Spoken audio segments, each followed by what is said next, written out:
Hello students, I am Shaista and today I am going to teach you about sole proprietorship which is also known as sole trade. तो आज हम लोग sole proprietorship के meaning, features, advantages and disadvantages के बारे में पढ़ते हैं। सोल प्रोप्राइटरशिप क्या है देख लेते हैं। A sole proprietorship is a type of enterprise owned and run by one person. मतलब कि सोल प्रोप्राइटरशिप क्या है, एक बिजनेस का टाइप है, एक इंटरप्राइज का टाइप है जिसका ओनरशिप जो होता है और जो मैनेजमेंट होता है वो वन पर्सन के द्वारा ही किया जाता है and in which there is no legal distinction between the owner and entity। कहने का मतलब ये है कि कानून के नज़रिए में लीगली जो है वो ओनर और एंटिटी में कोई डिफरेंसेस नहीं होता है, यानी कि कानून के नज़रिए में जो बिज़नेस है और जो बिज़नेस का मालिक है वो दोनों ही एक माना जाता है। The soul trader receives all profits and has unlimited liability. और जो सोल ट्रेडर होता है, कहने का मतलब कि जो सोल प्रोप्राइटर जो सोल ट्रेड को चलाता है, जो सोल बिजनेस को चलाता है वो सोल ट्रेडर हो गया। तो सोल ट्रेडर ही होता है जिसको अकेले ही बिजनेस का सारा प्रॉफिट मिल जाता है एंड हैज़ अनलिमिटेड लायबिलिटी। मतलब कि ये हुआ कि बिजनेस के जो मालिक होता है उसके पास अनलिमिटेड लायबिलिटी होता है। अगर बिजनेस कर्ज लिया है तो प्रोप्राइटर को अपने पॉकेट से भी पैसा देना पड़ेगा।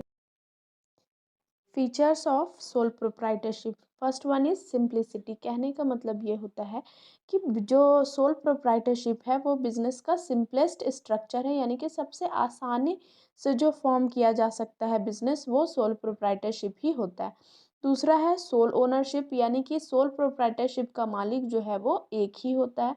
The third one is unlimited liability, means कि अगर बिजनेस जो है वो कर्ज लिया हुआ है, डेप्ट लिया हुआ है और वो अपने कर्ज को चुकता नहीं कर पा रहा है तो बिजनेसमैन को यानी कि सोल ट्रेडर को अपने पॉकेट से भी पैसा देना पड़ सकता है।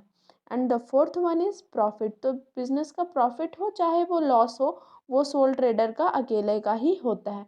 एंड वन मैन कंट्रोल, मतलब कि जो बिजनेस का कंट्रोल होता है वो सिंगल पर्सन के द्वारा ही किया जाता है। नो स्पेशल लेजिस्लेशन, जैसे कि हम लोग देखते हैं पार्टनरशिप के लिए पार्टनरशिप एक्ट 1932 है, जैसे कि कंपनीज के लिए इंडियन कंपनीज एक्ट है, उसी तरीके से सोल प्रोप्राइटरशिप के लिए अलग से किसी एक्ट का या एक्ट से गवर्न नहीं किया जाता है।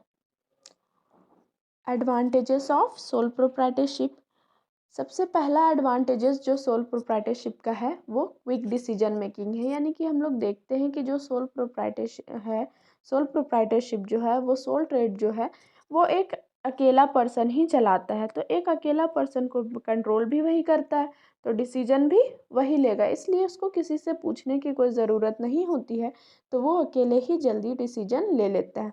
Second one is confidentiality of information, means कि जो इन्फॉर्मेशन होता है वो सोल ट्रेडर को ज़रूरी नहीं होता है कि वो अपना इन्फॉर्मेशन किसी के भी साथ, किसी भी पर्सन के साथ शेयर करे, तो जो भी कॉन्फिडेंशियल चीज़ें होती है बिजनेस की वो अपने अंदर ही रख लेता है। The third one is direct incentive, यानी कि बिजनेस का जो भी प्रॉफिट हो चाहे वो जो भी लॉस हो वो सीधे सोल ट्रेडर को ही मिलता है। Ease of formation and closure, तो चूंकि हम लोग देखें कि जैसे इसके रन करने के लिए सोल प्रोप्राइटरशिप को कोई अलग से एक्ट नहीं होता है, तो इजीली और कोई रेस्ट्रिक्शन भी नहीं है कि आप कब सोल प्रोप्राइटरशिप ओपन कर सकते हैं, ऐसा कोई फॉर्मेलिटी नहीं है। सो इजीली हम सोल प्रोप्राइटरशिप को फॉर्म भी कर सकते हैं और अपनी ही मर्जी के अनुसार जो है हम उसको क्लोज भी कर सकते हैं।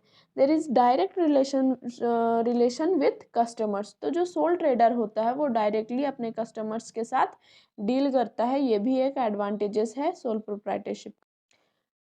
अब जैसा कि हम सब जानते हैं कि जैसे सब कुछ हर एक चीज़ का फ़ायदा होता है साथ ही साथ उसका नुकसान भी होता है, तो सोल प्रोप्राइटरशिप का भी कुछ डिसएडवांटेजेस है।